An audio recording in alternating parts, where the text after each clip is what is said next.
Welcome to the stream.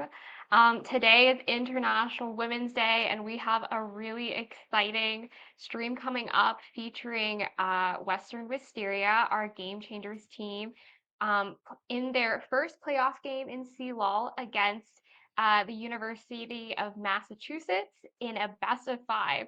So, a really exciting game for today. Very excited to see the girls play. Ricky, how are you feeling? I'm feeling pretty excited to see how they're gonna do today. Obviously, I've been tracking a little bit of their performance, and have casted a few of their games before, so it's always nice to see them come back and hit the Summoner's Rift. Absolutely. Yeah, this is a team that was brand new to the Wega esports scene this year, and they've come a really long way since the beginning of this school year. The team came together in early October, and I think they had a bit of a rough start in their CLOL uh, time, but they really turned their season around, and now they're in their first playoff game. Um, yeah, I guess, Ricky, do you want to give us a rundown of some of the performance you saw in some of previous streams that you casted with Wisteria? Yeah, so I think definitely we have some more star players, as you can say, featuring one of Western's greatest Emerald players you've ever seen. I love that title. That is Aquatic.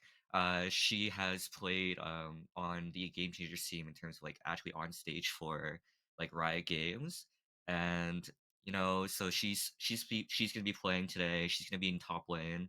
That's definitely one of the star players to look at. And then we also have Pikachu, which is our mid laner player, and I think there's something to keep a look at as well for today. Awesome, yeah.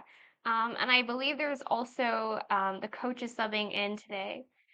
Um, so it'll be an interesting time to see how they kind of adjust and adapt their picks and their gameplay with a sub. Yeah. All right. We're gonna switch over to Champ Select here. Seems like they're getting on their way in, and they've already set up the lobby, and we'll see how things go. Yeah. So it's gonna be a best of five today. So it could be everyone could walk in for a long stream, but we're hoping for a quick 0-3 sweep on our side. Yeah. 3-0, sorry, Always. 3-0, 3-0 sweeps, 3-0 sweep. I mean, the more the games, the more drama, the more intensity, which is always what we want. So, I mean, I have my popcorn ready. I have a drink on standby to get me through this afternoon, but I'm ready for some heightened gameplay and some intense League of Legends this afternoon. Yeah, what do you have? What do you have there on deck for your drink of choice for the stream? It's nothing crazy. It's some vitamin water with some coconut water for some extra electrolytes. What about you, Ricky? What are you drinking this afternoon? Sounds pretty delicious. I had myself a coffee, and now I Mm. have myself a tea here. So that's gonna be what's gonna be subsiding me for the rest of the stream today. Really fueling up on the caffeine, getting it going. I'm Yeah, sure there'll be some crazy team fights that the extra bit of caffeine and adrenaline will really kick in then. I'll try my best to capture it all, but sometimes, like even it's just there's just so much happening in some of these team fights that it's really hard to keep track of. And I'll try my best to give you the play-by-play and sort of explain things for the watchers as well. And we're just gonna see how it goes. All Yeah, right, so awesome. we're just having a little bit of technical difficulties getting into the draft and the champ select here, but we're just gonna keep it going. We'll be back soon.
super powerful right now, and I think even players who have some experience playing as Mel or against Mel don't really feel comfortable being in a game with them.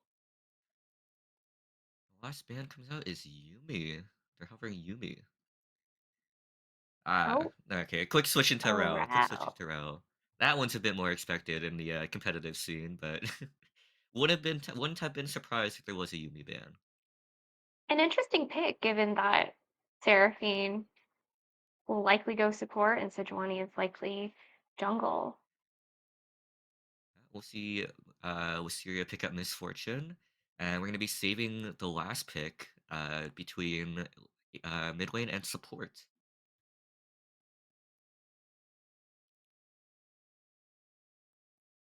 We're gonna see the full draft of UMA here, but it doesn't look like they have many flexible champions, so where you kind of think they're gonna be is gonna be where they are. So LeBlanc is being picked up for the mid lane, and lastly, it's gonna be a support pick.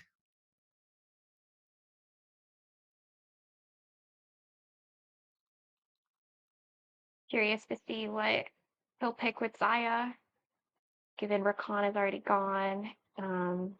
But lots of good opportunities if they want something more engage heavy or if they want a caster to kind of match the Seraphine. I would hope. Oh, a Zoe pick.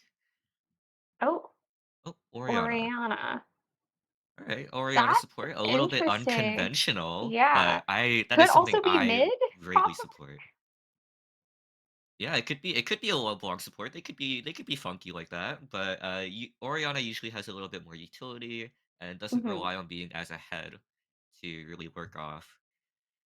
And last pick is going to be Ari from Wisteria. That is actually one of Pikachu's well known played champions. So we're gonna be happy to see that she got a champion that she's gonna be comfortable on.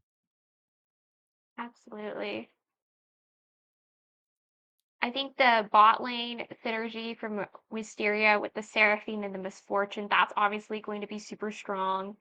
Pikachu's on a comfort pick, and then Renekton top is always something that teams have to really respond to and respect. So I think a really great draft coming out of Wisteria. What are your thoughts on the draft from UMA? UMA, they definitely got more of like a pick comp and just maybe like a just press R altogether. You have Skarner for the engage. I can bring in the Oriana ball for the shockwave, and you also Hmm. have Gnar who can engage and jump in and really just throw everybody into a wall and kind of set it up. But I think Wisteria equally has a good response. Like you have the Sejuani ult, you have the Seraphine ult, and you have Misfortune. So while maybe a little bit less, engaging on their side, they have equal responses to maybe defend or counter engage. Yeah, absolutely. And I think maybe UMA even has a bit of a stronger team fight potentially with all the different tools at their disposal. But I think it'll really come down to, um, the individual lanes and how that kind of progresses throughout the game. Yeah, we'll have to see how each team pilots their team comp, of course. But Hmm. high hopes for both sides. We want a good game of League of Legends. Absolutely. Really interesting round one to kick off a best of five. Yeah, pretty not I wouldn't say traditional actually, because we do probably have a Oriana or LeBlanc support, so we'll have to Hmm. see how that shakes out. But otherwise it is pretty standard in terms of looking for that team fight synergy, and really just using all of those ultimates all at once is just like the easiest way to coordinate together. Hmm. For sure. All right, so seems like as we see here in the actual in-game champ select, people are picking up their champions as their roles as standard tournament SWAT style. So it is going to be a LeBlanc support. It looks like. Really interesting. Really curious what the UMA team has up their sleeve. It does feel definitely feels like a bit of a niche pick for support. So I'm sure they probably have something planned. Yeah, they're cooking with this one. They're They cooking. are cooking. I mean, obviously, I'm a support player, and I love and I advocate for slightly more off-meta supports like LeBlanc, like Vi support, like Jarvan, Aatrox, those kinds of champions.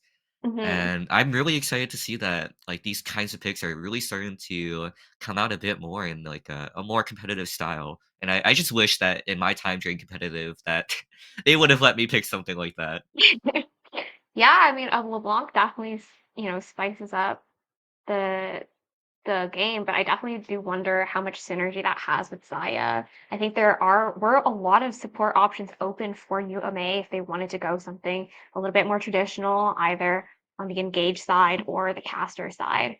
And given that Seraphine is a pretty standard or more common support at least to be picked, Mhm. it is interesting to see a LeBlanc as a response.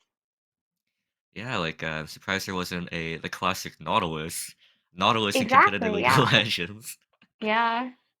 I think that Uh, would have went well with some of their other, like, engage tools like Skarner, possibly even Gnar, but I think LeBlanc definitely spices things up.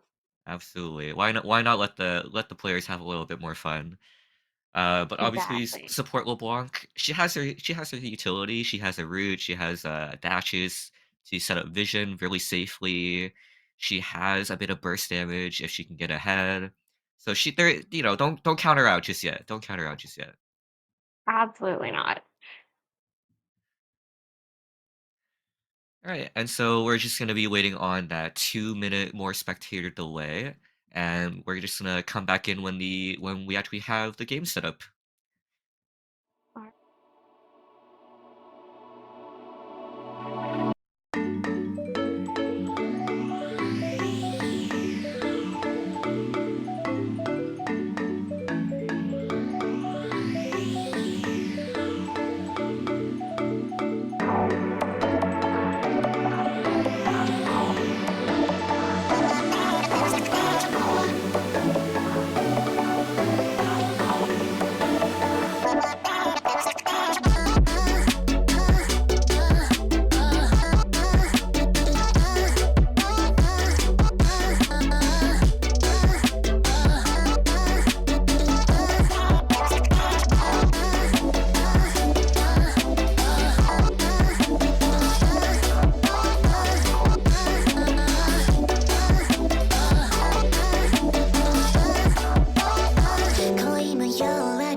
All right. Okay, welcome back.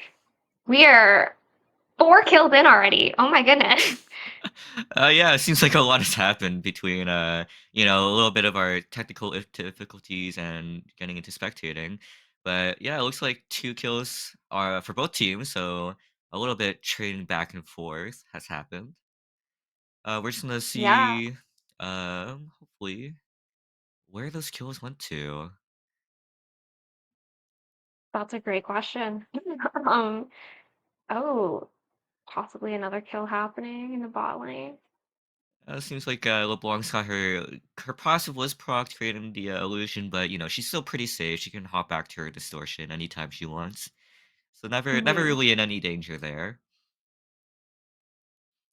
All right, we see that the Grubs has spawned and so has Dragon, and the junglers are kind of moving on opposite sides of the map.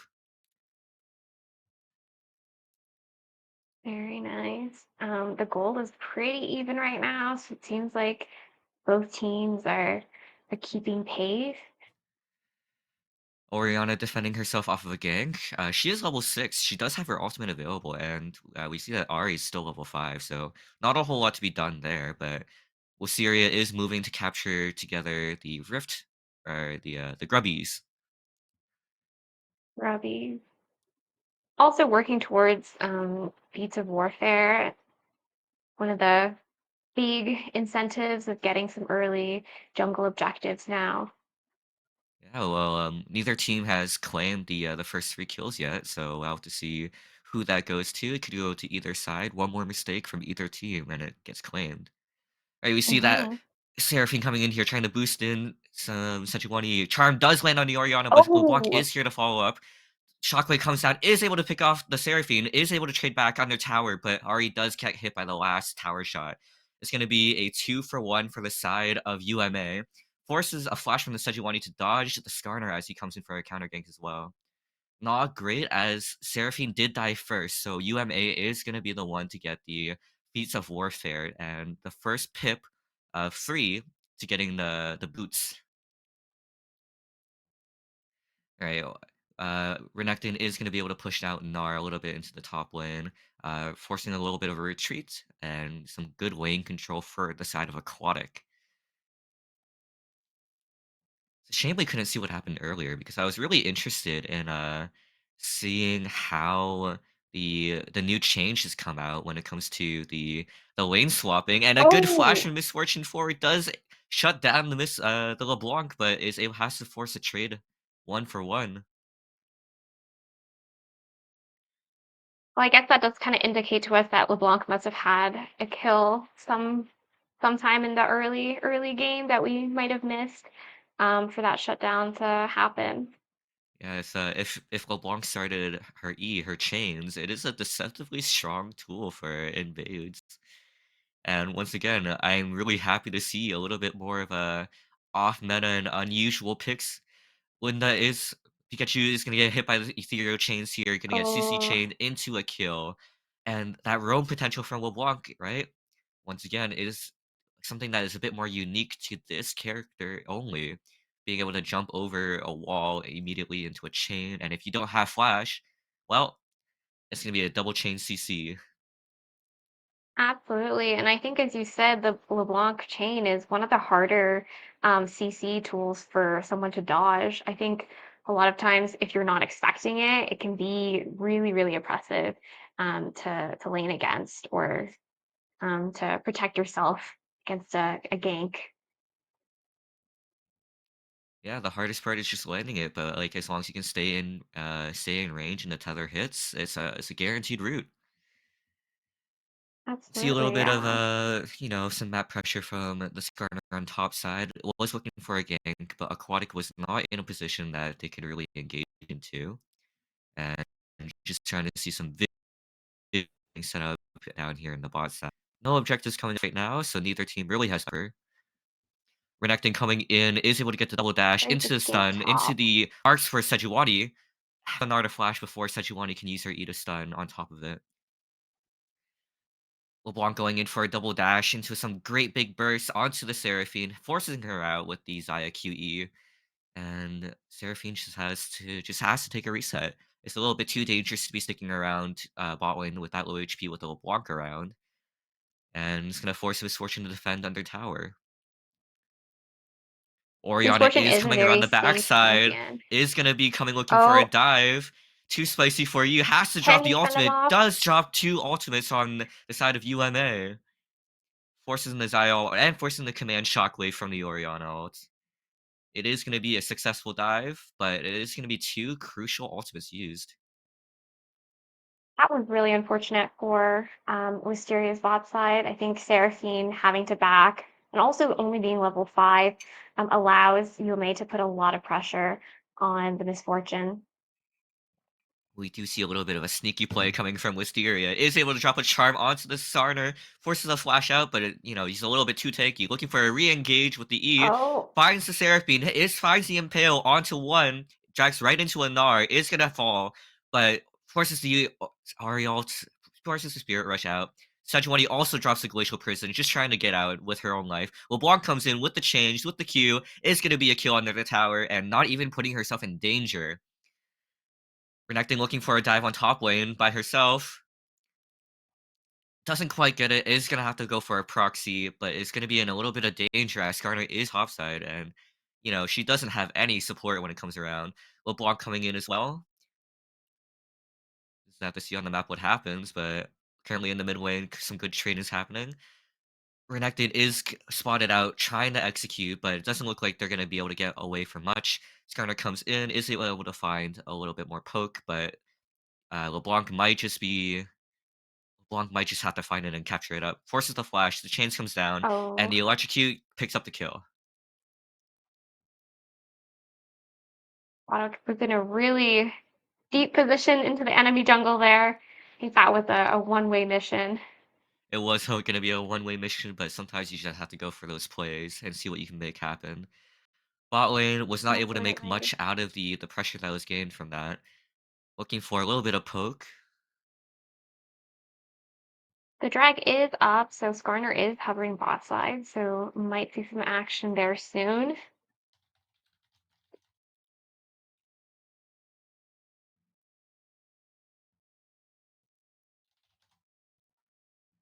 Oh, we have an engage.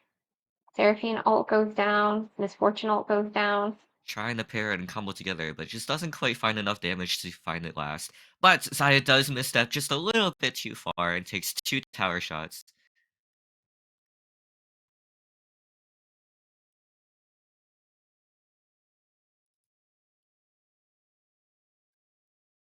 It looks like Wisteria is putting pressure on the top side, probably to try to get the grubs while UMA is looking at drag. Yeah, she's gonna have to do some cross map plays and trade objectives if you can. Sort of the classic competitive handshake, as you will. Absolutely.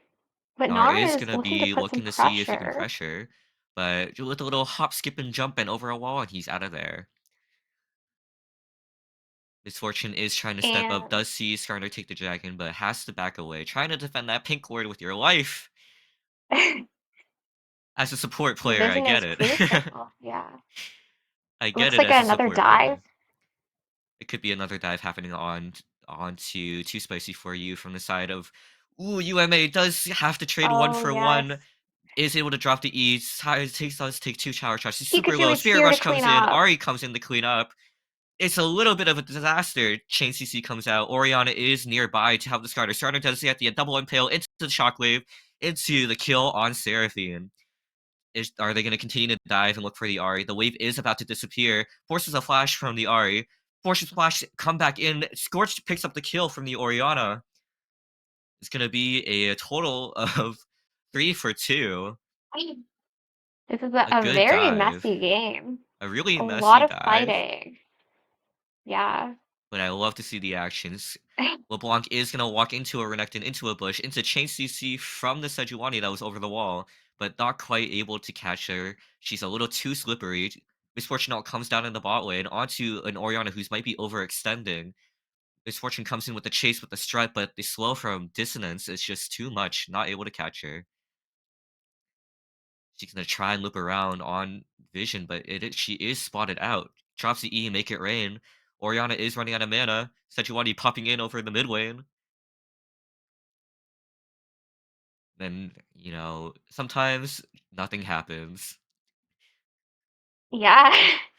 One of those brief moments of quiet in this game where no All one that dies. action and, just no one dies for it, and, sometimes that's just how it is. Looks like UMA is opting for an earlier lane swap here, sending the bot lane into the mid lane to get a bit more control of the map. I don't quite see the same response from Wisteria just yet. Top tower is about to fall, is gonna engage onto a tower dive by himself. Nar uses the Mega Gnar shove into the wall, but isn't quite gonna have enough damage to kill Renekton, and is gonna have to be forced back away from the tower. But Skarner is on the near the top side. Could go for a dive with Renekton less than 25% HP. Charm does land on the LeBlanc, but once again, Linda or he force the flash, force to use her Spirit Rush. A little bit too risky. The LeBlanc support, when it is ahead, has some oppressive burst potential, and it's just so slippery that it's just really hard to shut down. Skarner coming in for a dive on top lane. Top Absolutely. lane tower is gonna fall. That is gonna be Feats. And Stun comes out, fighting for her life, and Aquatic is gonna fall in the top lane. UMA really has a lot of map pressure from bot side to top side and even mid. I think it's very hard for Wisteria to respond and kind of get themselves out of the state that they're currently in. Yeah, it's a little bit of a tough spot. We see the kill counter is 16 to 7, and a little bit closer to 6,000 gold lead for the side of UMA. But as the game goes on, it becomes a lot more fickle. And really, one good team fight is really all you need to win some of these games. Absolutely. And as we've talked about earlier, both teams have really good team fights. So it's really going to come down to positioning and maybe a little bit of luck in getting some of those picks before a team fight. You see that Sejuani's just kind of hovering around midway, maybe looking to make a play. They don't quite see the LeBlanc over the wall, and Sejuani is unfortunately sitting on top of a ward in that mid river bush. Skarner is in the top side. They drop the Herald onto the top side tower. Looking to defend it. Miss Fortune is caught out by herself. Skarner does take half her HP by Oh, herself. Seraphine comes down with the Encore and just doesn't have enough damage. Forces the flash. Renekton has to come in to try and save the Seraphine, but the CC chain from the Xayah Feathers forces the flash from Nar to pick up the kill with the Q with the boomerang, and this glacial prison from the Sejuani. It does hit the Xayah in the backline, but it's just not going to be enough to save. Xayah is going to take the Herald, trashing in, forces a smite, is going to have to force her feathers and her ultimate to try and dodge something, forces a good recall of her feathers. A surprising amount of damage, did not expect onto the Ari. And that's going to be 4 kills for a price of 0. They're gonna be looking to crack this inhib tower, and might be a little bit too early to crack an inhib, as you don't want to give too much opportunity to get back into the game. But looks like Nar is gonna try and smack it down as much as they can and force, and they are now forced out of the base. I We're think gonna Wisteria see. really tried to respond and protect the misfortune, but I think unfortunately UMA was just in a better position to fight there. Yeah, I think Misfortune might have also fallen off screen to that LeBlanc support, as she's just able to jump over that wall and get into the base for free, even though the tower was there. Absolutely, yeah. All right, The UMA is dragon looking for is the up. dragon as the next objective. Wisteria is looking to respond. Shockwave comes down into a free pick onto the Seraphine. That's going to be a free pick and force the Sejuani out, but it's going to be pinned to a wall, and the Xayah Recall Feathers is going to be enough burst to kill her. Aquatic is going to try and look for a little bit of vision, but Nar is a little bit too strong, just going to be poking her out, and just not enough HP. And even though they do have Dominus ready, it's just not going to be enough to save her. Mid lane tower falls, dragon is gonna be claimed, and it's really in the side for UMA. Good dodges from the Orianna, is able to dodge the Ari Chime, forces the Spirit Rush and Misfortunal to come down. Marie's shield was really, really powerful there, and unfortunately, they just don't have the damage right now to kill her. The we love the the Saris Embrace meta, where suddenly mages get a really big shield all of a sudden. Yeah, for sure. Otacon is up, and it might be UMA that's looking to get that started. Yeah, it looks like Zai is already starting to take the Otacon.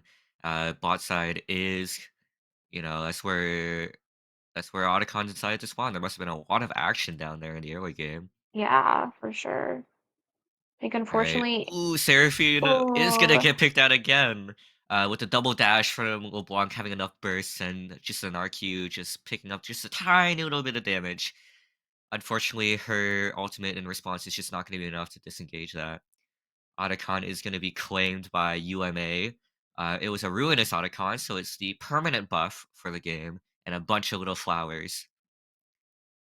They're looking for a little bit of a pickier. Glacial Prison does land on the Orianna, is able to chain CC into the Renekton, but the Shockwave does put out a lot of damage onto the Renekton, forces Lasagnas from the Orianna just to buy a little bit of time, but I don't think it's going to be enough to save her.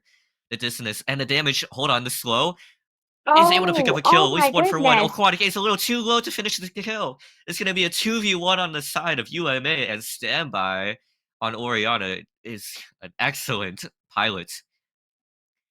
Oriana is absolutely massive this game, exerting so much pressure and being able to 2v1 is really, really crazy. Wow. Yeah, you don't get to see that in every single game, but yeah, definitely when she's ahead, she is a little bit oppressive. She's got that burst. She has low CDs and has utility as well on top of it. And there's UMA is really in control of the game right now, just looking for as many kills as they can and trying to crack Oh, down on the base. And that's a huge amount of burst coming from that LeBlanc. And Zaya picking up the kill onto Pikachu. UMA has It's gonna so be much hard to control defend. over the bot side right now. Like the amount of wards they have in Wisteria's bot side jungle is insane. Wisteria can't really leave their base right now either. Yeah, there's a lot of pressure coming out on both towers, the mid lane and bot lane towers, as another pick comes onto the Misfortune.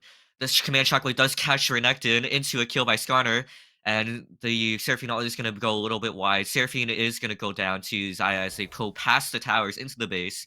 And Sejuani, with no teammates left to support her in the backside, is going to fall alone to the Skarner for a triple kill. It is going to be up to Ari to defend the base by herself against 5 players. It's going to Spirit Rush in. The Charm lands onto the Skarner under tower. Orianna is going to look for a kill on the base in Fountain. And just a little bit too tanky, a little bit too much power on the side of UMA, a little bit too fed. The game is going to close out 1-0 currently for the side of UMA. All Oh my right. goodness. That was that was a really intense game. Yeah, there was Saw a a lot of lot of kills. fighting, a little Yeah. bit of a bloodfest when it comes to UMA playing on that side. And they got their lead and just really ran away with it. Yeah, like I think around like by the time we got to that around that point in the game where they had that 6 K gold lead, it was really hard for Wisteria to respond the amount of aggression and the map pressure that UMA was exerting. Um, so that did feel kind of one-sided near the end of the game, but I think there were some early skirmishes where Wisteria did have some really good kills and showed a lot of good teamwork and team play. Yeah, absolutely. Don't count them out just yet. It is a best of 5, so they can make a reverse sweep, like a comeback anytime they want. And we have to, just see how today's games go out. But Absolutely, yeah. We're just gonna have to we're gonna take a little bit of a downtime as Wisteria goes into their next lobby and gets everything set up. And we'll come back to you when we have that ready for you guys.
言葉繰り返し寝ても全てもやまないそっけない君の笑顔が恋しくて星に願うのまた会えるよね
second round, and we're in Champ Select. It looks like first 3 picks have already been up.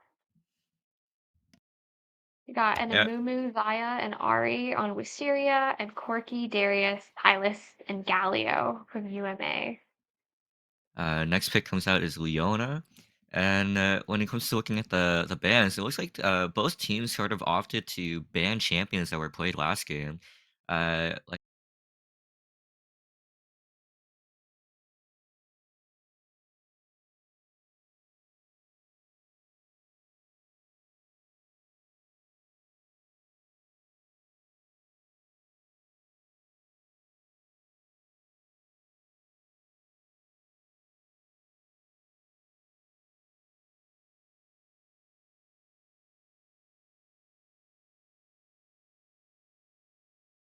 For themselves. all right, and was the last pick of Jax for a counter pick in the top lane. Actually, are interesting to see who's going to be the support here. I'd imagine if if UMA is a little bit of an advocate for the off meta supports, this could be a Silas support game, It which could very well be. he's not exactly the most off meta of off meta, but he's had his popularity. But as a very another one of those, if he gets ahead, very oppressive supports who just does a lot of damage and is surprisingly strong level one. Absolutely. It could also be a Galio support, a more common support a few seasons ago, but Galio has some really good CC tools and disengage tools, so could also be a good choice here when they have an Amumu and a Leona who have some really strong engage abilities. Yeah, and we see another pick of Ari, comfort pick here on our mid lane player. And this time around, UMA didn't target ban top lane as much this time. And so we actually see Aquatic get to play the Camille game of all time. That Although should be very exciting. Yeah. although she does get counterpicked here, but I'm sure she's played this matchup plenty of times to know where her strengths are and know where the weaknesses are.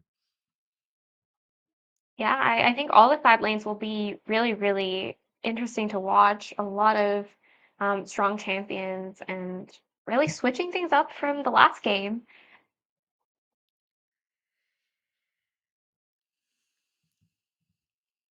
Okay. I guess before we get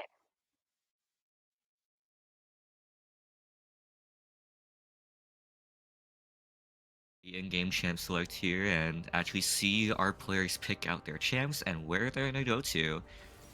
It is once again standard LCS draft order, so when they're already in champ select here, they're in order of top, jungle, middle, ADC, and support.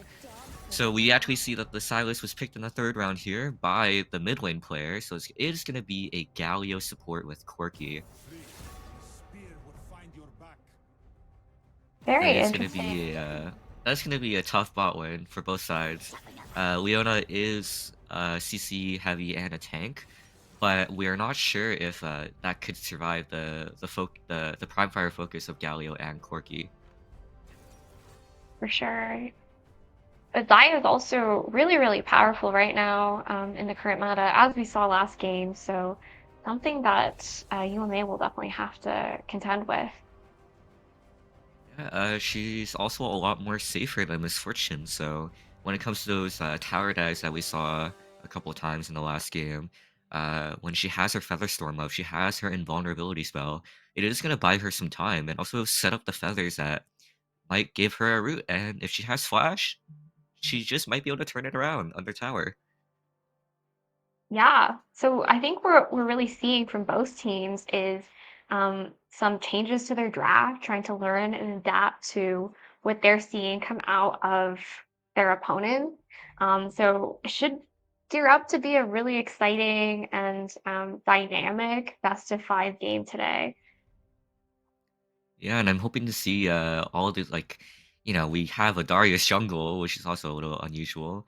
But I'm happy to see like a bigger champ pool being used in these games. So it's not just like we're kind of witnessing the same thing over and over again, and just whoever happens to get the first lead is whoever happens to win every time. Yeah, for sure. I think this is definitely more exciting game of League of Legends, or a more exciting style of league that we're seeing from both the teams here.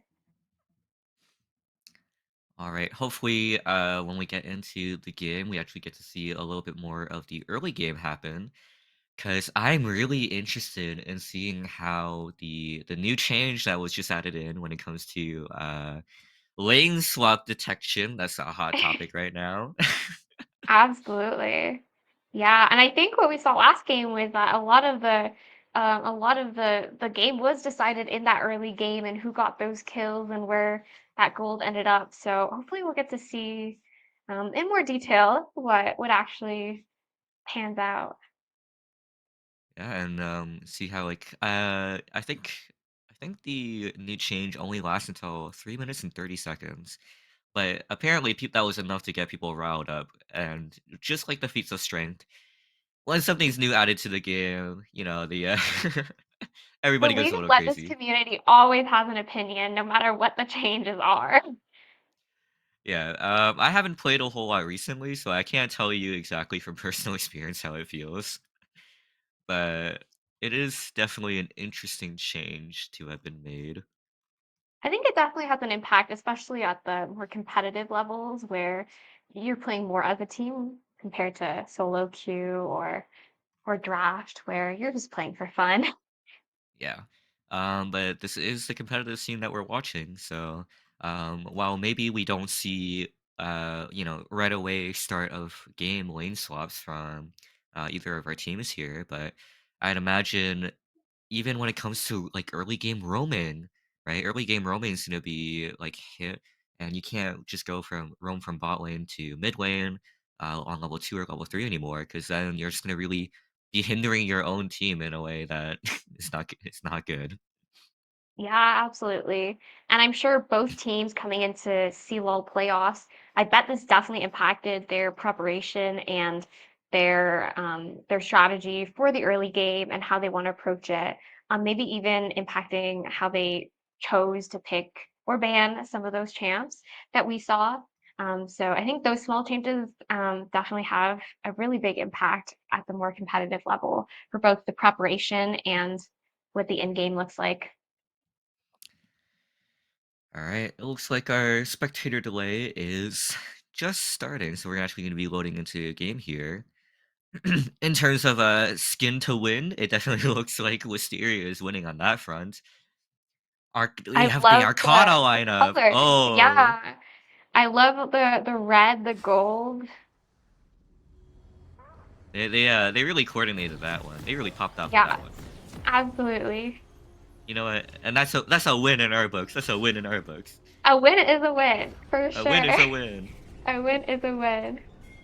All right, so we're definitely gonna be seeing the early game here as we start from just the game, from start of the game.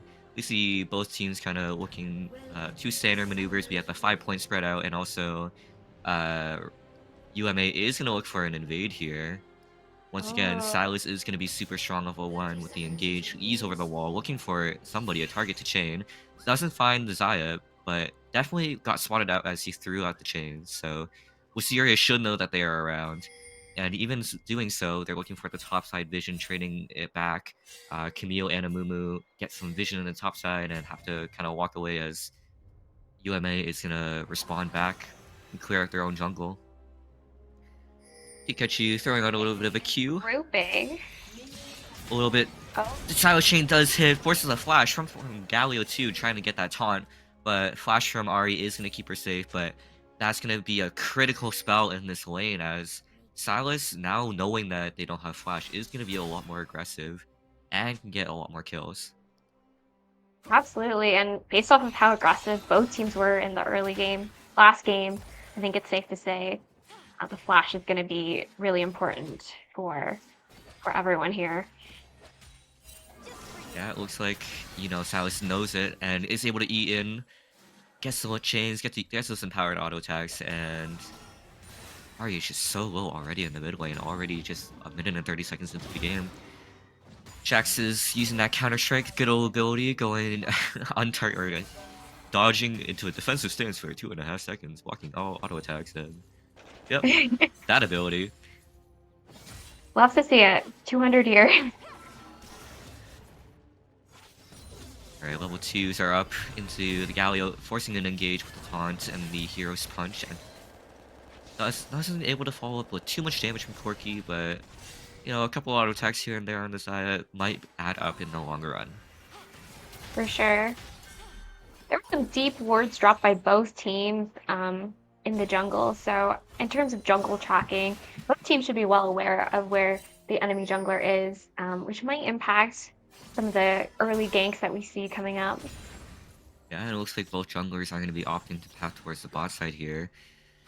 It's going to be a really skirmishy, really bloodbath heavy bot lane, and then top lane, as per usual, is just going to be left to do their own thing.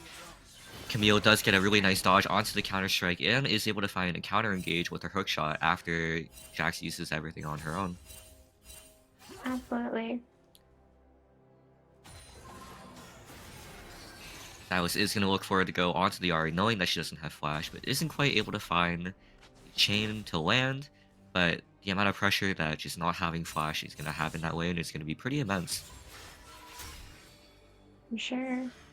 In the top lane, while both players have TP, Aquatic does have Ignite, which puts a little bit of extra pressure in terms of Jax having to be a little bit more safe about the types of trades he can make. That was a good Ahri charm. Dragging the Silas on their tower, getting a little bit of a trade back with using the tower shot. But still, a little bit out of mana and a little bit low HP. Silas does look for an E on their tower. Darius flashovers, double flash coming out, and it's going to be a first blood kill on their tower. An extremely aggressive play by UMA. They're not messing around, and it's clear they're looking mid, and they're probably going to be re-ganking that lane. Yeah, they know that Ahri doesn't have flash for the first 5 minutes of the game, and that's just what they're going to punish. Galio does go in with a little bit of a taunt, but is going to get caught out a little bit as Leona comes in with a stun. It is going to be a kill for the Xayah. Good pickup and counter engage from the Leona there. It doesn't even have to drop Ignite or any sums for that kill. Yeah, that was a really good kill by Wisteria. They responded really well to that engage, and oh, it looks like Leona is have re-engaging. flash, is able to land the Senna's blade a little bit too deep for her own blood, and down. decides just a little too far to try and follow up. But that puts a lot of pressure on Corki. He's playing really safe now at his tower, so might be an opportunity to deny some CS. You hate to see this kind of matchup happen. Silas is just kind of bullying the Ahri, knowing that she does flash. Ahri's flash is going to be up in about a few more seconds, maybe half a minute, so it should be a bit easier for Ahri to kind of exist in that lane. Yeah, I think it should be coming up around the 6-minute mark. We see here that Darius hasn't actually opted to invade, and is potentially setting up a dive against top lane, against Aquatic. Or just steal a bit of the wave away from the Jax, that works too. Leona is going to respond with a roam, does find him, walks him down with the Zenith Blade and the Shield Break. And it's going to be a free pick for Wisteria. Darius a little bit too far in the enemy jungle alone without any really prio. Is going to force out the Spirit Rush from the Ahri. Silas is going to steal it back and look for an engage of his own, and is going to find a solo Bolo in the mid lane. That was a great response in the top lane by Wisteria, having the support roam up to protect the Camille. I think they're aware that UMA really likes to set up those dives, and they're being very careful and proactive about that this game. It's like Galio tried to match a little bit, but not able to find much as he walks a little bit too far out of vision. And Silas a little too low to be really looking for those engages by himself. Amumu does walk right into a Darius, and I don't know if you know this, but he doesn't really win those. Forces a flash from the Amumu, and is able to find a re-engage with the Ahri nearby, but first is going to fall to Darius, and the bleed and full passive stack really does a lot of damage, and just not really able to find much. Camille coming in to clean up the kill. Wow. Nice hook shot into Precision Protocol. is gonna, ooh, just misses the Zenith Blade on the E, but is gonna find an ultimate, forcing that engage. Galio is gonna walk out just with a little bit of HP left. Jax is here, is able to set up a counter strike into the wave strike onto the wave. Camille is able to find another kill onto the Galio, is gonna force a flash from the Jax into the ultimate and the Grandmaster at arms. Leona a little bit out of mana, a little bit too deep, doesn't have flash, is able to just walk out because how tanky. Ari gonna land a charm, looking for something. Xayah getting potentially a solo kill in the bot lane, forces both barriers.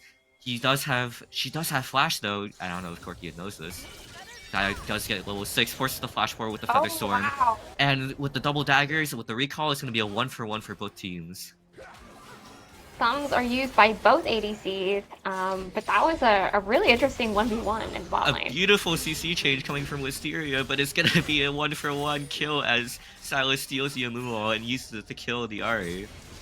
It's not even gonna be a 1-for-1. He gets out.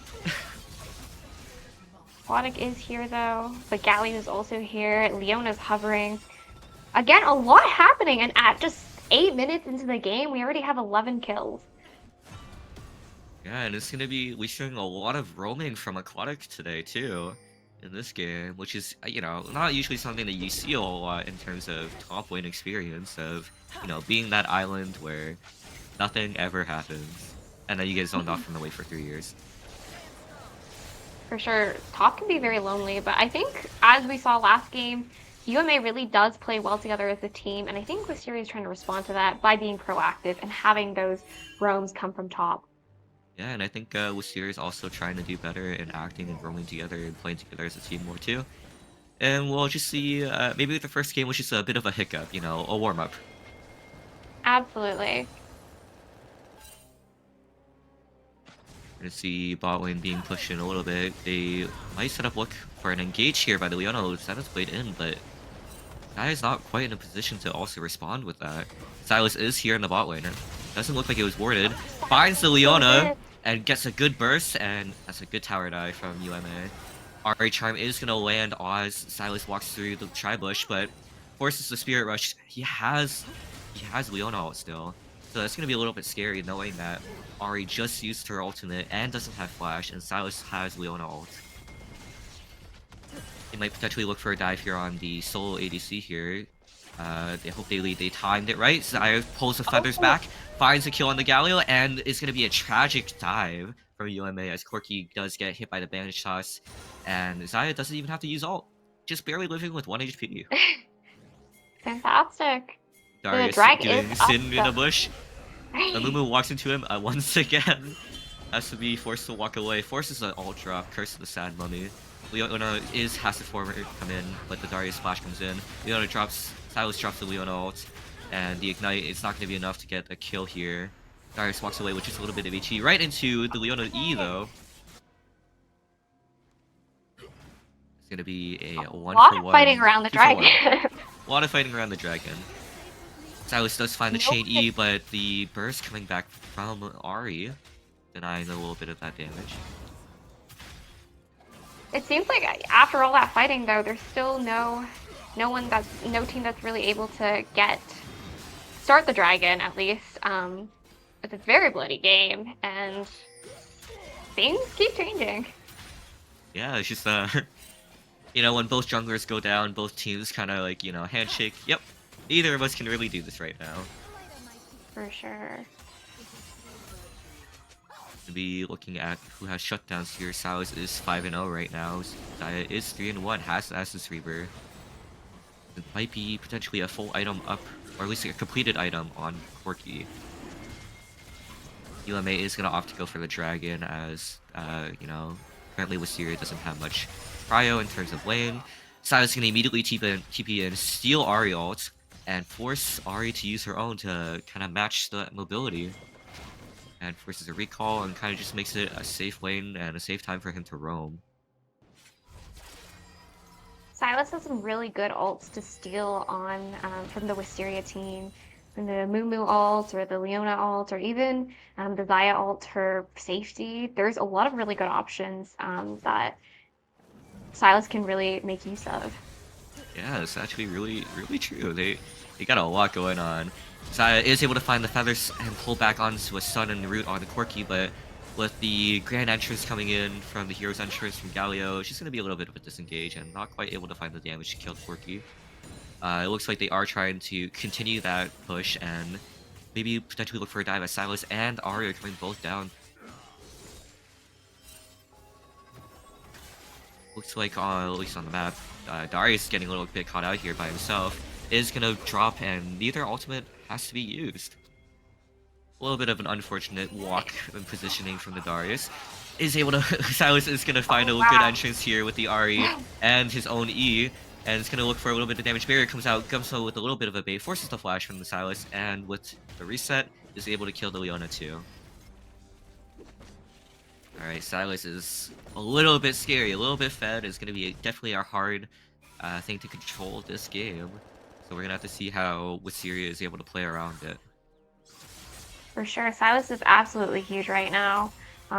Probably the strongest in the game, and the amount of CC and good ult options that he has makes him very, very a really big threat to Wisteria.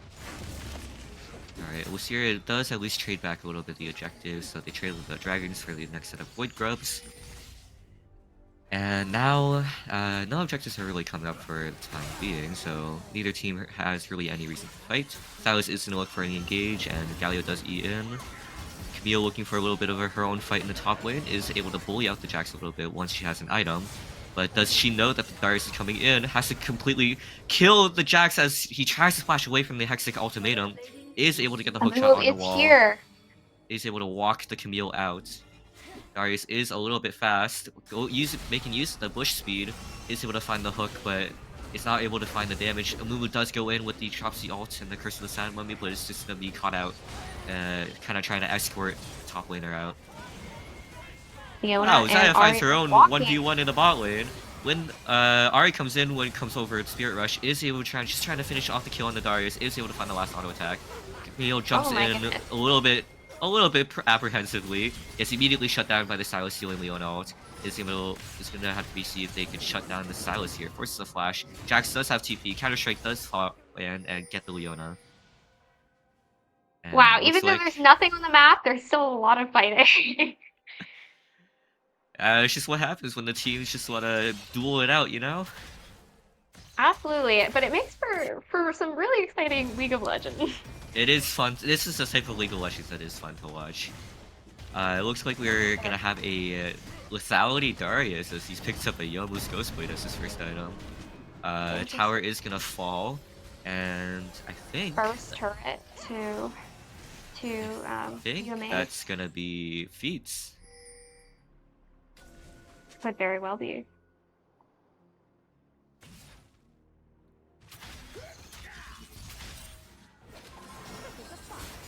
Okay, looks like there's some trading happening in the mid lane, but Galio is hovering. Forces a flash into the knockup, and Ari just gonna be chain CC'd, and the burst from Silas is a little bit too much. He's a little bit too fed right now. Darius is looking for an engage, finds it onto the Zaya. Hero's grand entrance from the Galio. Is able to find both of them, is trying to walk down. Leona's doing her best to peel off, but Silas is gonna slip by and pick up the kill. And Leona left by herself is not gonna have very much of a chance against 3 enemies from the red side. Camille is walking mid though, and Camille is quite strong, so we'll see if anything's happening there.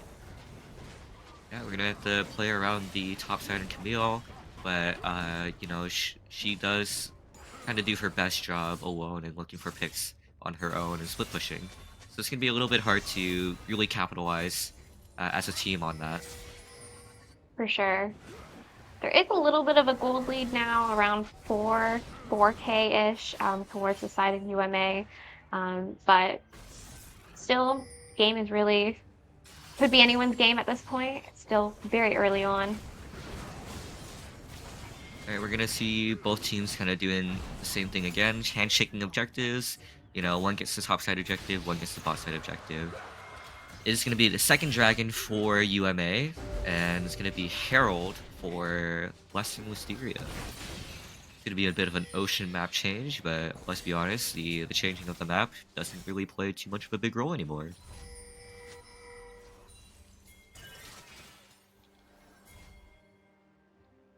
see in the mid lane, they're trying to stop them recalls, but it does look like we have a few people in the jungle. Yeah, UMA does have kind of that control over the bot side with the bot lane towers falling down. Leona has to force to drop her own ulti on herself, trying to protect herself. Is able to find the kill on the Darius as he goes a little bit too far in the tower, and Amumu comes in with a advantage toss. Silas wasn't really able to find the too much damage just on the kill because Leona's just that tanky. But it looks like they are going to push and look for that tower and maybe potentially a little bit more of the jungle. Jax and Camille are duking it out in the river. Does miss the hook shot into the counter strike, is going to drop the Grandmaster at Arms, and it's going to be a little bit strong, and it might just be a solo bolo here in the top lane. Camille is going to get a little bit of an escort out from her team, but ooh, Silas is going to find another kill in the tower against the Ahri, and a little bit uncontested of a split push on the side lane there. Silas is just so massive for UMA right now. He has so much power, and they probably Wisteria might need more than one person to really respond to that Silas.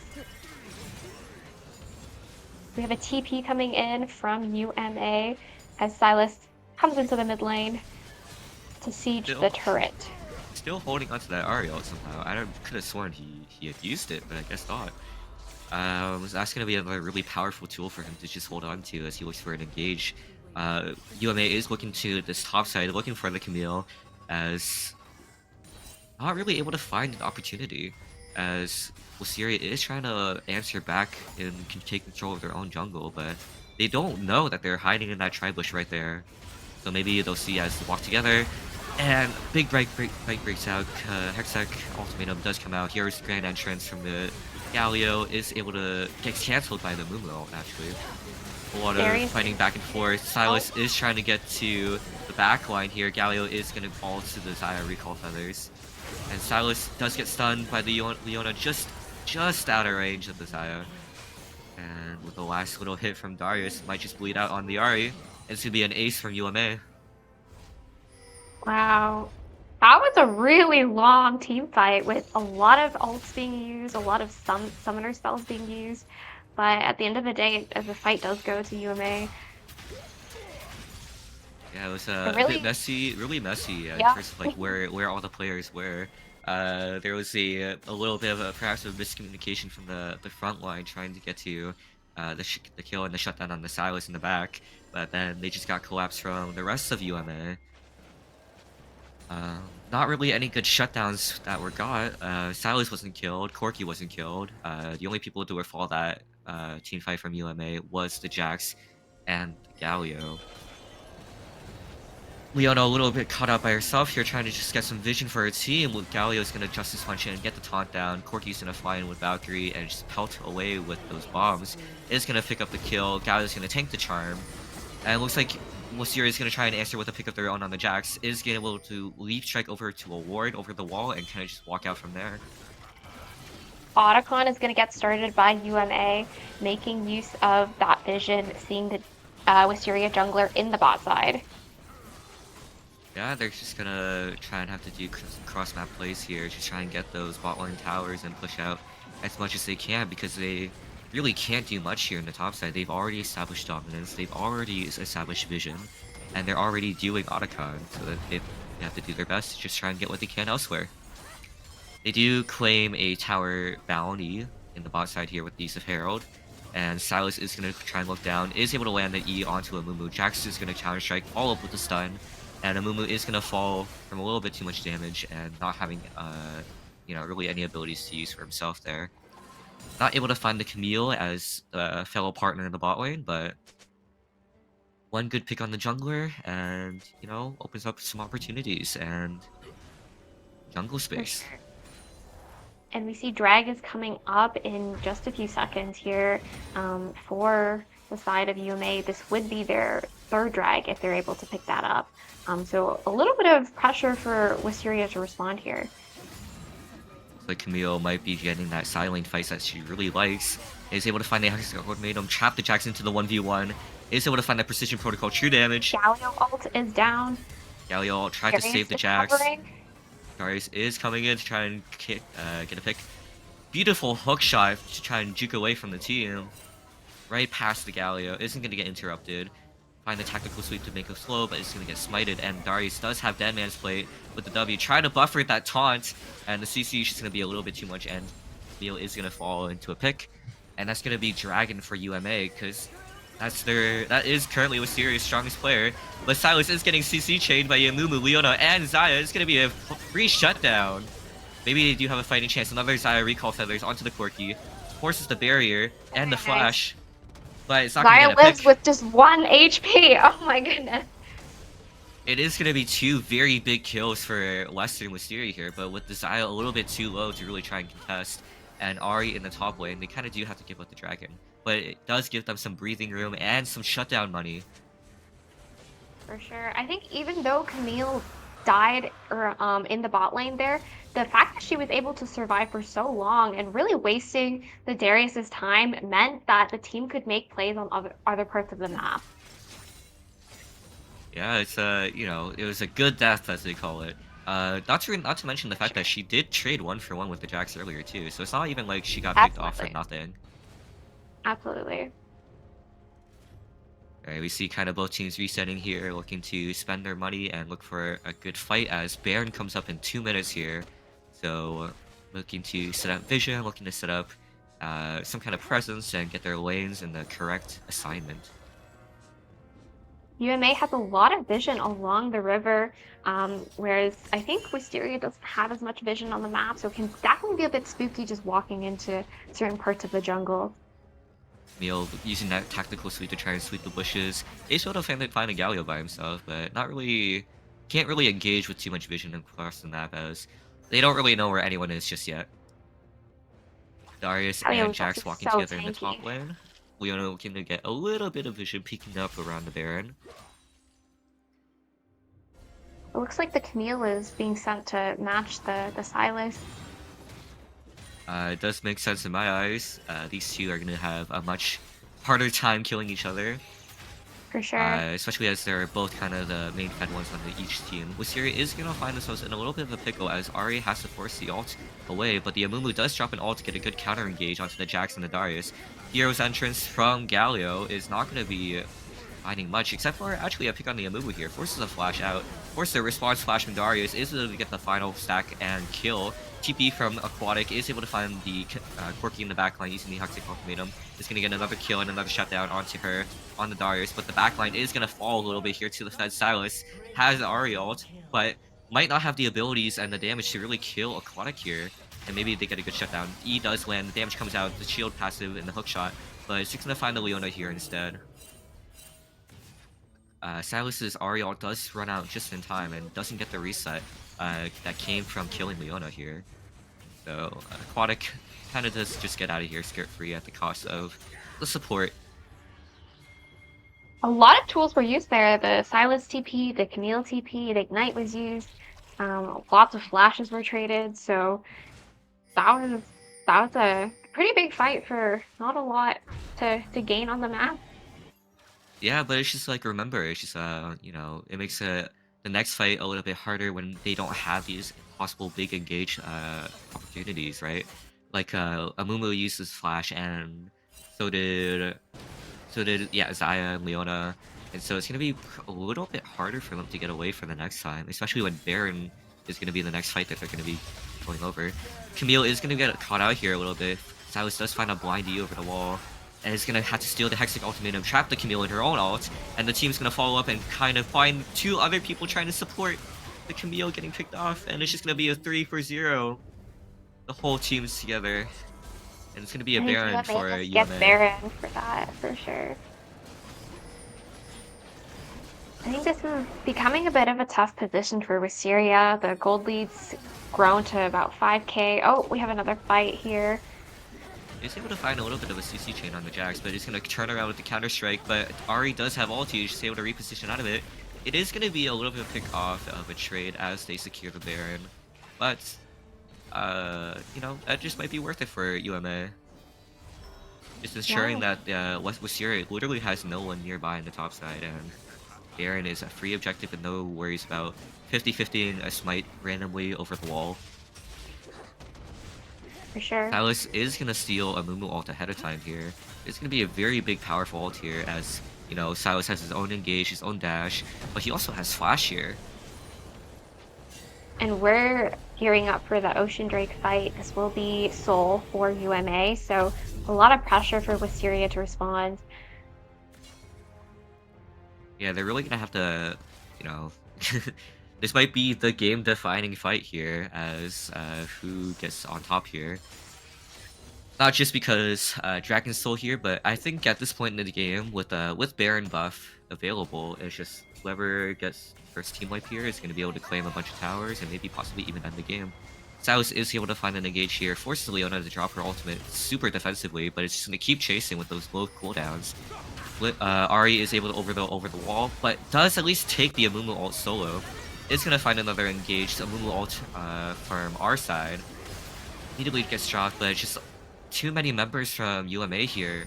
Just not going to have enough opportunity to follow up on that big Amumu ult. And Camille is actually really low and losing a little bit of a fight on her own here. Forced to execute, trying to execute and find her way out, but not quite. The kill does fall over to Jax here. It is going to be a free Ocean Drake for the side of UMA. No junglers alive, and only 2 members of Wisteria.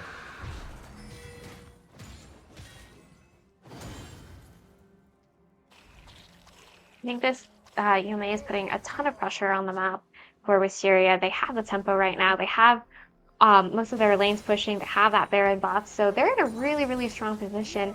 And it kind of feels like Wisteria isn't really able to answer. Is With going a to be looking dive for a onto free Ari. dive on the Ari here.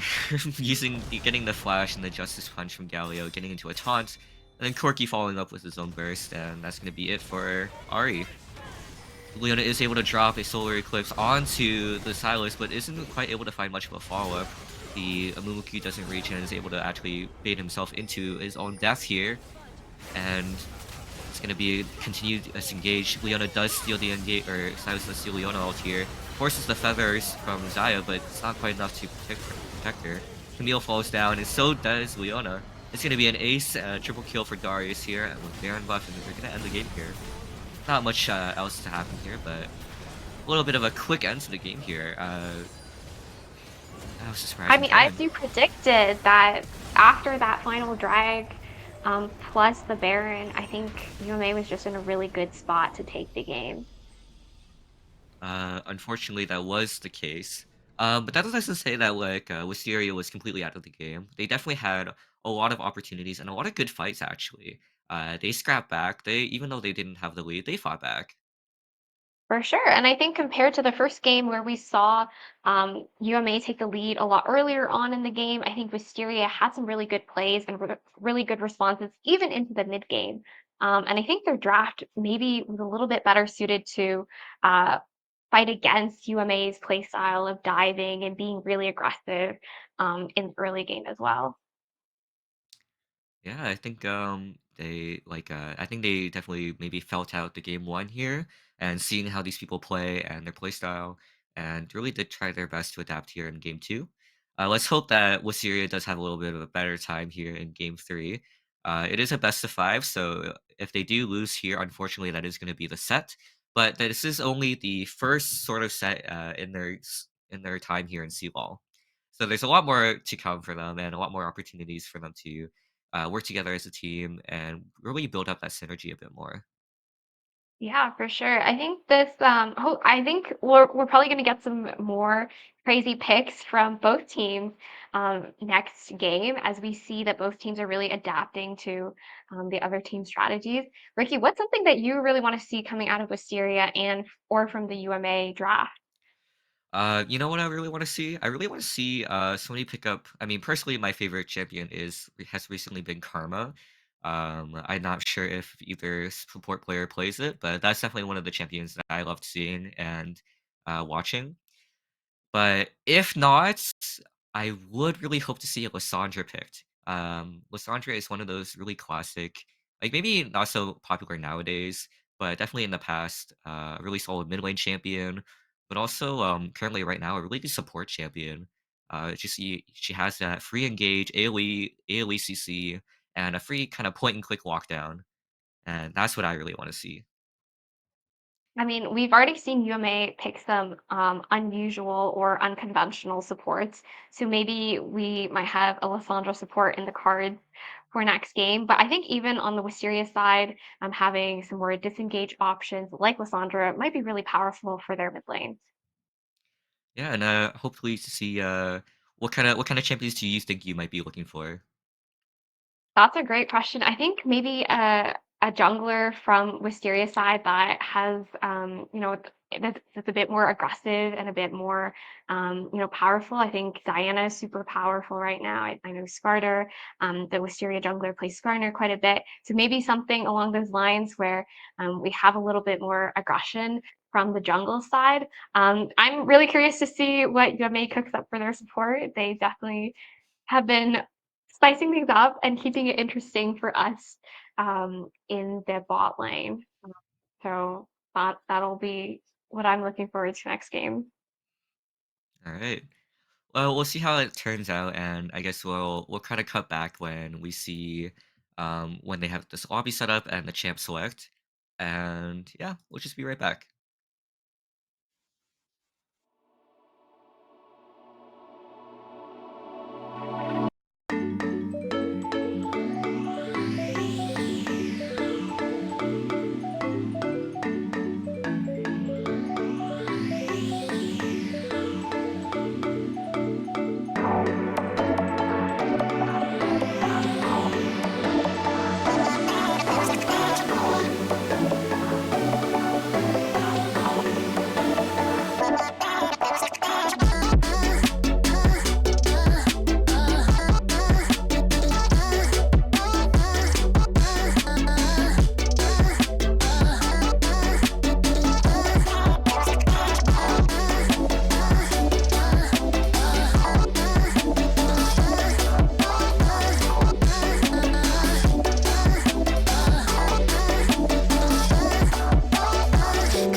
in the red side.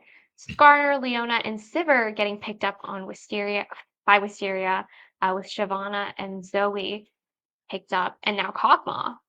Oh, Ooh, Nyla. Nyla, from UMA. We're really seeing a sort of a flex of champion variety from UMA here, but also from Wisteria too. Picking up Skarner and Sivir, which these players haven't played today. No, they haven't. And as I mentioned earlier, Skarner, more aggressive jungle champion, but something that their jungler is quite comfortable with, and something they've played in CLOL in the past. So excited to see how that goes. Have All some right, bans coming out. there's a Syndra ban and Ari ban actually. I just realized. Those two champions are mostly what I understand that Pikachu plays. So we'll have to see what they pick up here. It might be Orianna. I think they've picked that before in CLOL, so we'll have to see. And finally, a Renekton ban here once again. Oh, Well, definitely just banning something from Aquatics pool there. Yep. something top. And there goes the Camille ban. Definitely was a bit more of a monster for them to deal with last game. So I can definitely see that where they're respecting that ban. For sure. And the Silas ban from Wisteria, the UMA Silas was huge last game. So that makes a lot of sense to take that off the table. Man, I literally like seeing some of these champions picked here. I really like the Sivir pick. I personally really like playing Sivir, which is really stupid because she kind of just pushes waves, and I just like to see like the numbers go up, like your little CS number go up. Like your own side quest. It's like your own side Okay, quest. Nautilus. A Nautilus pick here, a really aggressive pick here with the Nyla.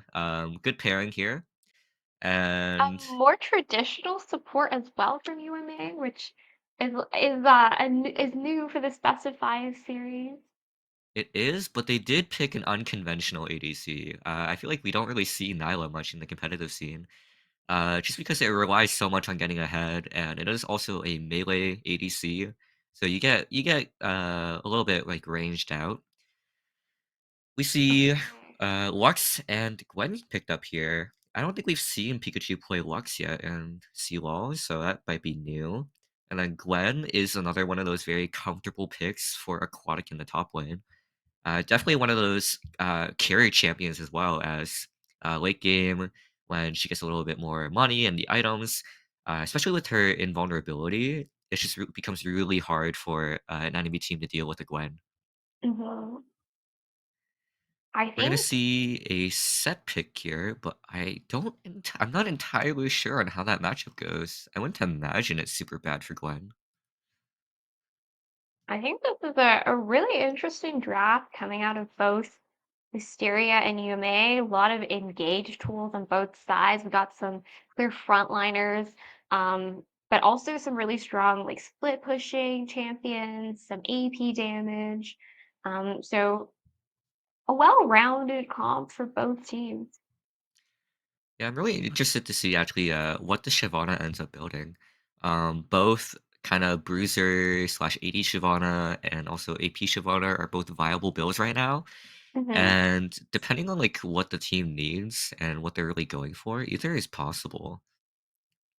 That's totally fair. I think Zoe might be a bit um, less of a clear AP threat for, especially going into some of the tankier champions in Wisteria. So maybe we'll see an AP Shyvana here, but it really, as you said, could go both ways. Yeah, but it's also like we kind of just see how things go, but like Zoe is one of the more scary champions I say here, just because the amount of burst potential and pick potential from a sweep just randomly coming through a wall, Hmm. and with coordination, just being able to burst that one target, it is a little scary. So gotta put a little Absolutely. bit of a give them a little bit of respect. Lux is quite safe as an AP mid laner, though. You can, stay quite far from Zoe. But I think where we've seen UMA really shine is in their dive and in coordinating their roams to other lanes. So I think a Zoe might be really powerful here to continue that strategy of diving and um, exerting pressure on other parts of the map.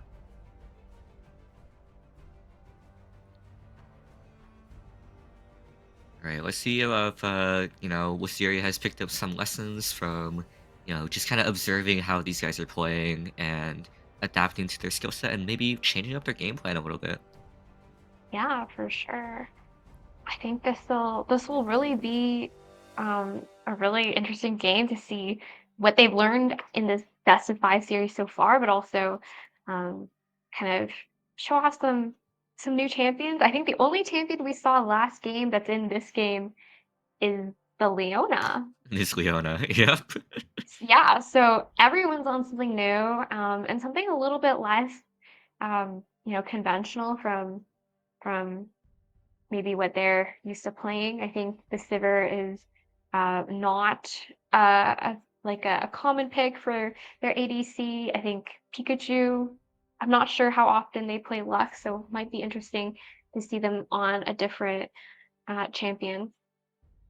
Did I just see that right? Did I just see the Nautilus and Zoe switch? Oh, okay. They do a little bit of trolling is what they is what I like to call that. For sure, a little bit Um, of spice. we do a little bit of trolling. But man, how funny it would have been to see a Nautilus mid lane with a Zoe support. I think that might be quite on brand for what we've seen from UMA so far and their unexpected support picks. That would be funny. That would be funny. Yeah, Um, yeah. All right. So we're just gonna wait for the spectator delay here to finish up, and so we're just gonna cut back to intermission, and we'll get back here as soon as the game starts.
Okay, and we are back in game. Um, third round in our best of five. Currently 0-2 for Wisteria, but let's see if they can turn it around this game.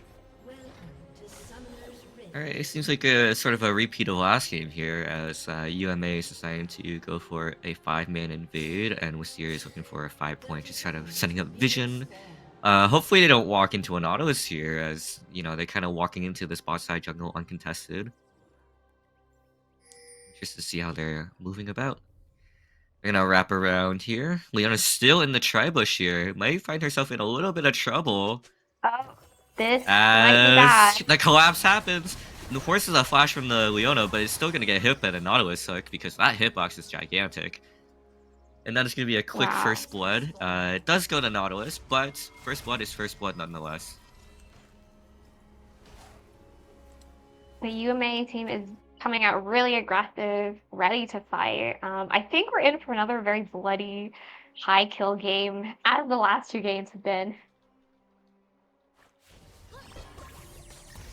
Some poke going down in the mid lane.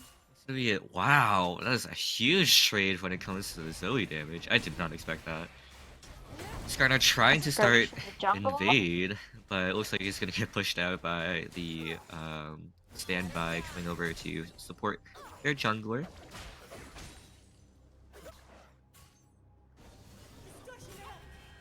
Again, we're seeing a little bit of deep vision from both sides. Oh, and Pikachu is ignited.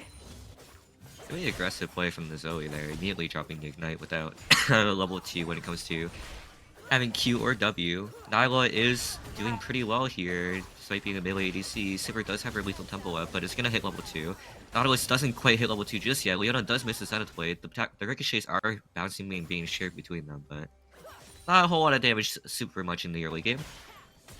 But Nyla has survived to the level 2 and has her own fighting potential now, so we'll have to see if bot lane does any plays with that. Gwen is able to get a really good trade and a really good laning phase here against the set here. And Pikachu is quite low here, is gonna have to force a flash, and Zoe is gonna be up a flash. Surprise! Oh yeah, she wasn't hit, she didn't hit level 3 yet, so she couldn't steal her flash and use it against her. Gwen looking for a dive on the top lane is forced to try and get one last auto attack against the set. I don't think she expected to get grabbed there. And that is going to be an unfortunate kill over to the set. Currently 0-2. A lot of fighting and skirmishing in all of the lanes.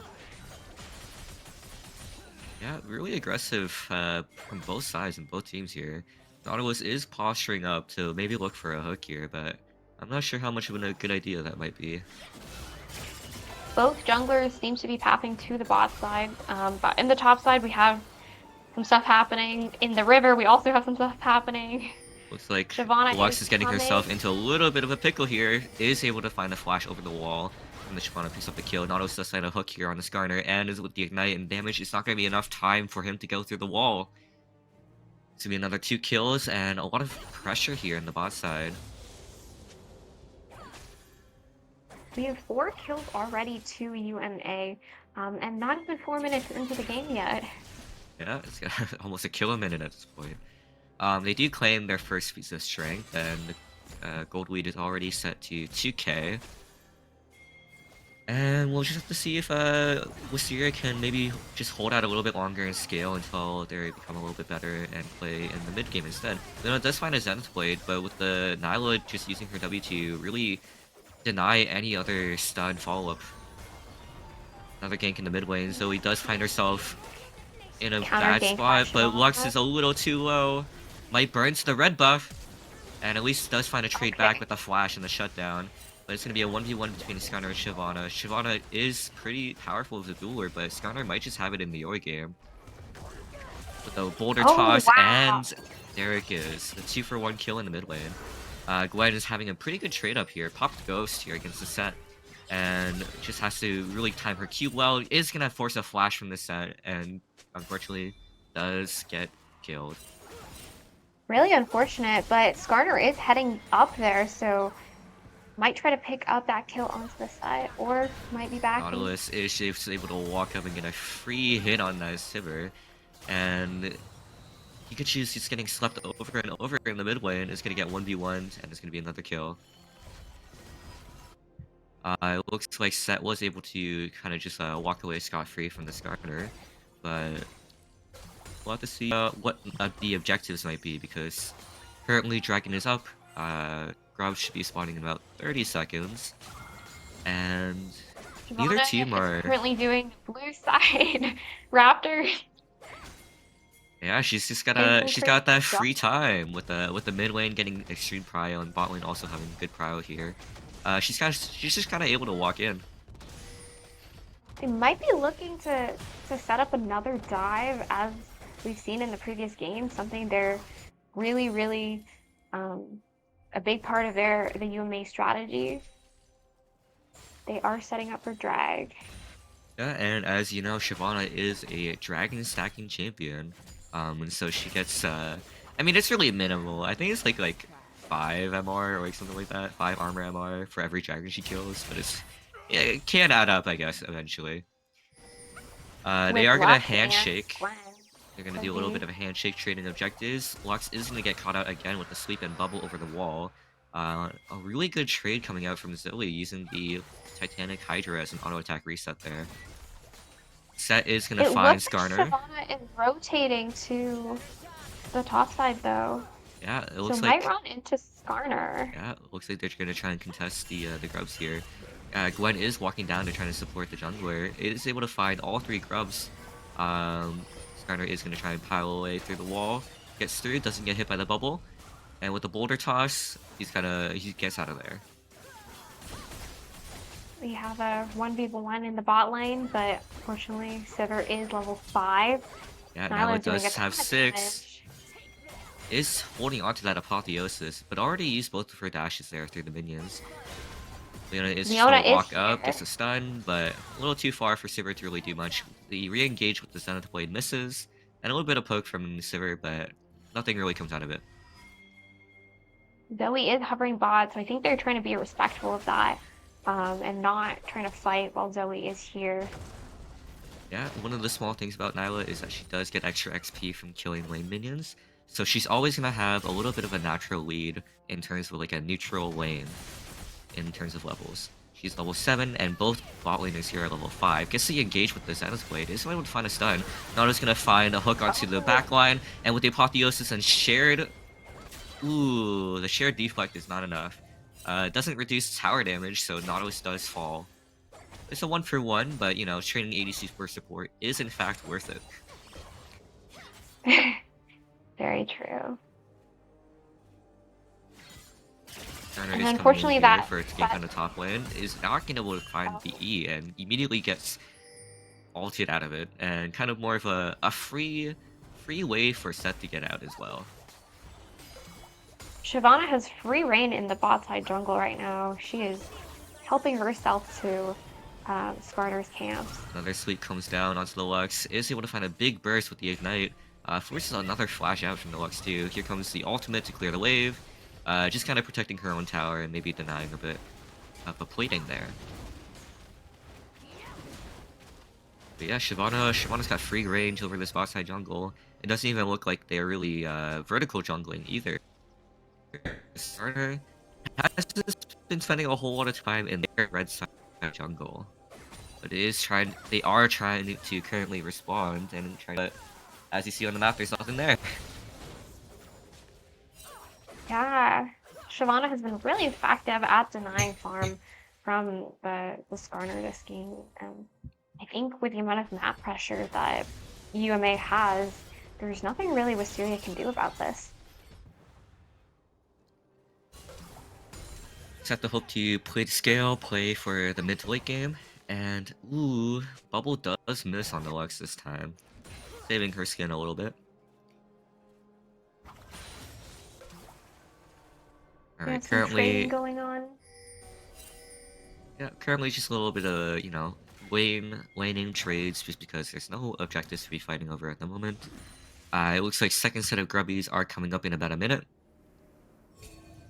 Gwen is pretty deep into the top side red jungle, so might see a skirmish happening there.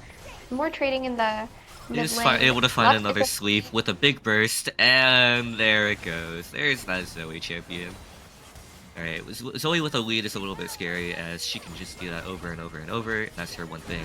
Now it's going to be super aggressive here. Pasta Apotheosis doesn't find the pull on the Sivir. It does take a tower shot here. Nautilus hook does land on her tower on the Sivir. But with the Zenith Blade and this... Ooh! With the Leona CC in the backline, comes up with 2 kills for Sivir here. With a beautiful Q here to pick up the kills and the ricochets. Alright, is able to find a little bit of breathing room in the bot lane for Wisteria. Some really good kills for the Sivir, and a little bit of a misplay coming from UMA's bot lane. With Cloud Drake coming up, this could be really good for Wisteria to get into position to set up. It looks like Shyvana is taking the grubs, and Set and Nautilus are all rotating to help. Normally this would be a handshake scenario, but Dragon doesn't up yet. It looks like it's 15 more seconds, and so it really does give UMA some extra time to still reset and be there in time for Dragon. Looks like Leona's clearing a ward and gets caught by Nyla. Getting smacked up a little bit left and right. Is able to block the Leona Q, so it doesn't get stunned and still uses the ability. Is able to get a decent amount of damage onto that Leona. Might have to force her back before Dragon.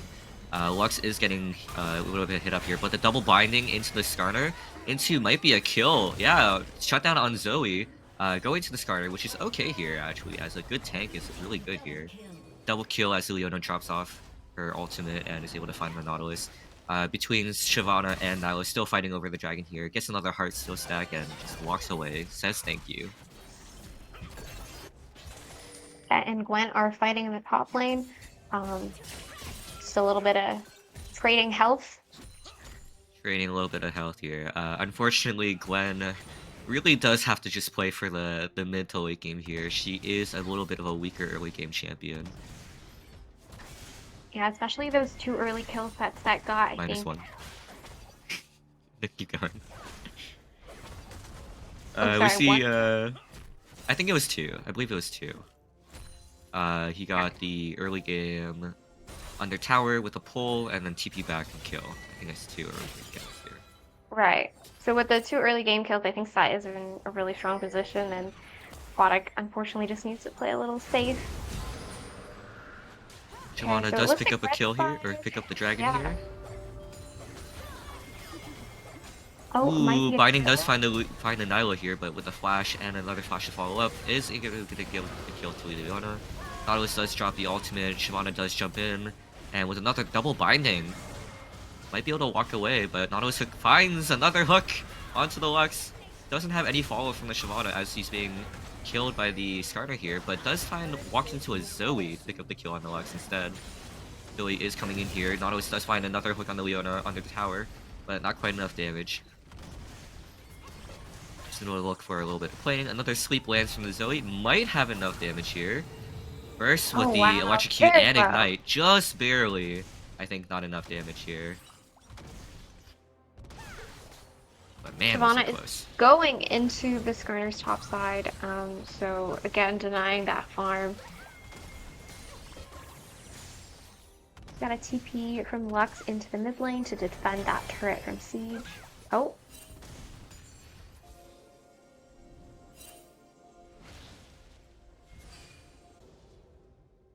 Does pick up a couple of the backline minions there. Still pretty decent For piece of sure. ultimate there. Right. Gold lead is about 3,500. So maybe Red is gonna hope to use that soon, but Yeah. it looks like currently is able to backline. Wasn't in the sleep, but with X Flash, the hook, and Looks it goes like wide. A lot of action in the bot lane. To have an engage here. Didn't use super well. Another in the bot. Not for her life dash barrier, but Sivir does get another good kill here. Skarner does use ult, does grab 2, but with no damage and really no follow-up, there's not much for them to do there. And is a little bit behind, with the Set having 3 kills. So Set's looking really strong right now, and I think Aquatic just has to walk away. Yeah, they're cracking open the towers here. Top lane tower falls. Mid lane's tower is super low, and so is bot lane's tower. So as soon as they really crack these, this opens up for UMA to really keep walking into rich jungle as if they haven't already been. But Yeah, absolutely. not I think bad. it's just going to be harder for Wisteria to respond when they don't have as much control and they're losing towers. But we'll see what Wisteria has up their sleeve. We have a TP coming from Set. I'm not sure what the goal of that is, but probably just to I think it assert was some just more more. so get back on map as Herald comes up. Yeah, Here, it doesn't really but look I like they're don't in any think position to respond. Wisteria is going to Yeah. get that. Yeah.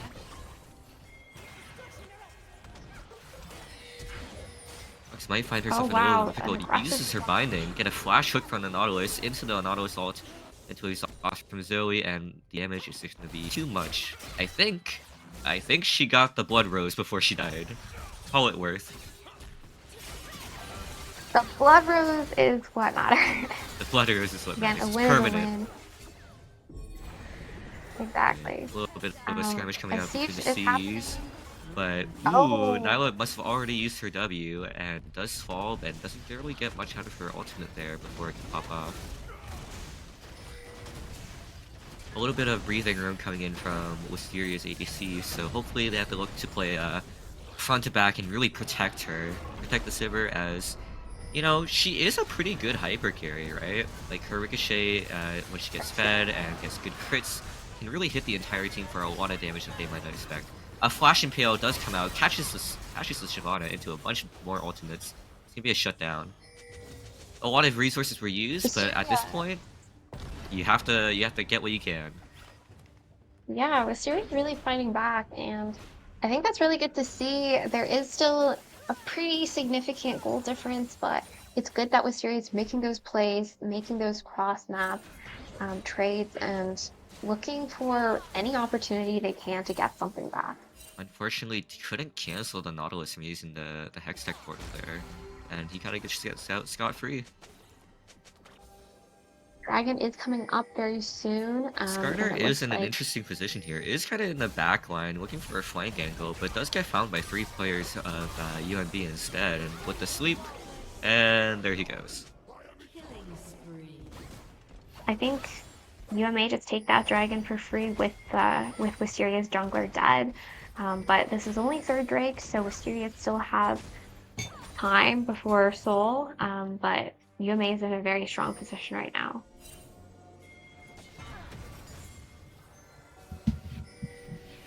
Okay, we see an aggressive portal. Oh, Nautilus is going in. Lux is asleep.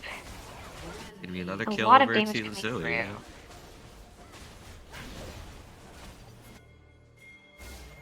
And Dragon just goes to UMA. It's gonna be the third Another dragon of the flash game with her power. hook. Doesn't find the sweep to match up. Drops the Leonard ult defensively to try and make space for her to walk out. And yeah, UMA just kind of has free reign over the jungle here. Does look for a hook on the tower, but a little bit too far. And does land the Leona here with enough burst, maybe? Follow up with the Apotheosis from the Nyla, is able to find herself in the backline and get free hits on the Sivir and Leona. The tower cracked, 3 players down. It might be another siege onto the next, or into towers here. Lux trying to clear the wave with her ultimate. Does get it, but it's not going to be enough, and they do have enough damage to still crack it. Another flash comes in, a huge amount of burst onto it, an asleep Lux. Gwen pops out her rain of mist, and with her needles, just barely not having enough damage to kill up the Nautilus. UMA is walking away, but they did a lot of damage to Wisteria's base, and it's a tough spot for Wisteria for sure. The Gwen not really being able to get into that fight. I think Gwen was looking for a flank, but a lot of Wisteria teammates had already died by the time Gwen arrived. So we haven't really seen that front to back 5v5 team fighting just yet. So maybe Wisteria can really rally together and have a good team fight. stuff is happening in the jungle. We see Garner getting caught, and then Leona is also dead, unfortunately. Hook doesn't land.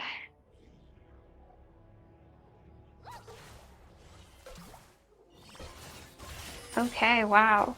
It's a big sweep from across the wall from the Zoe. Is able to find some good bursts onto the Gwen. Otacon is going to get started by UMA, but unfortunately, Wisteria can't respond at this point. Gold lead is about 10k, which is really, really rough for Wisteria.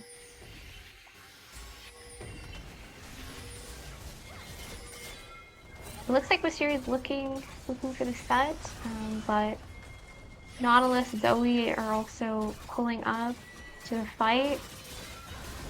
Leona does find herself in with an engage, but kind of getting caught out with her own engage here with the sweep, but she is really tanky.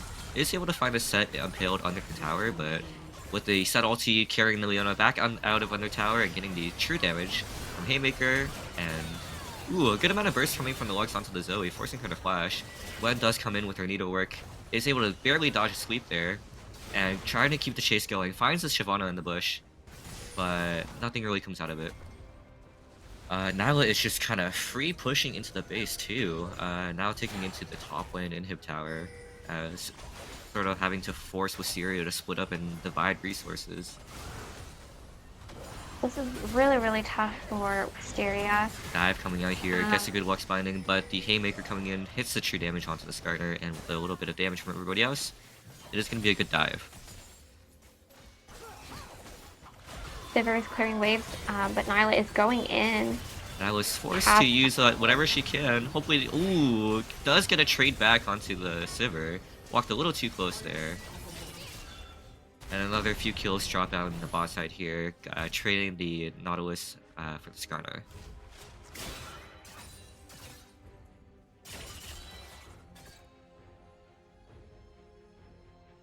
Dragon is going to spawn shortly. This will be Soul for UMA. If Wisteria isn't able to contest.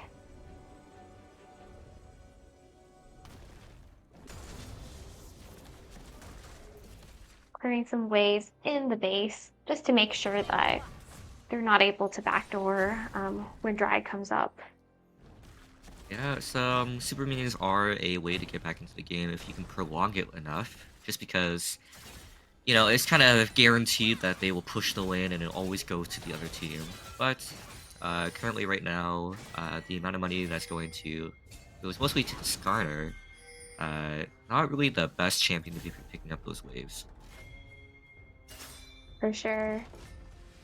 There's also a pretty big level gap between the champions on Wisteria and UMA across the board. This will be a really tough drag fight if they choose to contest, but it looks like they might just be giving it. Yeah, UMA's already set up a trap in the bot side jungle here. If anyone walks in, looks like the starter's just about to creep in here. Does see the ward, is trying to clear it, is able to find a little bit of damage from the Zoe, forces a flash out, and the Shyvana uses Popstar here.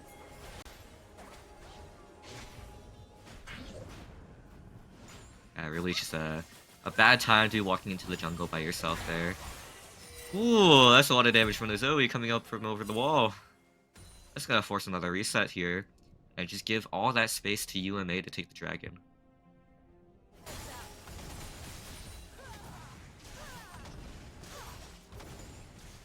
It looks like Wisteria is kind of just protecting their base, trying to get as much gold as they can from their supers, and clearing waves, hoping to scale up. Alright, that is going to be Hextech Soul to UMA. It is quite a strong soul if AoE slows. It's going to be a pick on the Lex with the sleep. The Zoe sleep bubble have been so effective this game.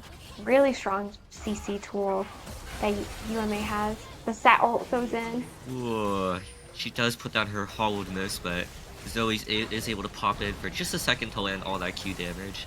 And there goes the Gwen. It's gonna be cracking open another inhib here in the top side, and just 3 members left to defend. Shyvana pops ulti. Starter does find a 2-man ulti paired with Leona's stun. Trying to peel off the Sivir, but does have to block. Oh, good spell shield from the Sivir, blocking the Haymaker. Just able to barely live. The sleep does kick out the Leona, and it's just kind of too many members in the base. Sivir's trying to fight for her life in the fountain here, and both Nexus towers are falling. It looks like they're trying to go for a little bit more, a little bit BM of KDA in the fountain. It does pick up a kill at least on the Zoe, and the Nexus is gonna break, and that is gonna be game 3. Wow, what a really bloody high kill um, game or game three. This has been a really chaotic and high kill series. Both teams were very aggressive, especially from the UMA and all those dives they set up. Some really good coordination. Um, and unfortunately, Wisteria wasn't able to respond to that level of aggression and coordination.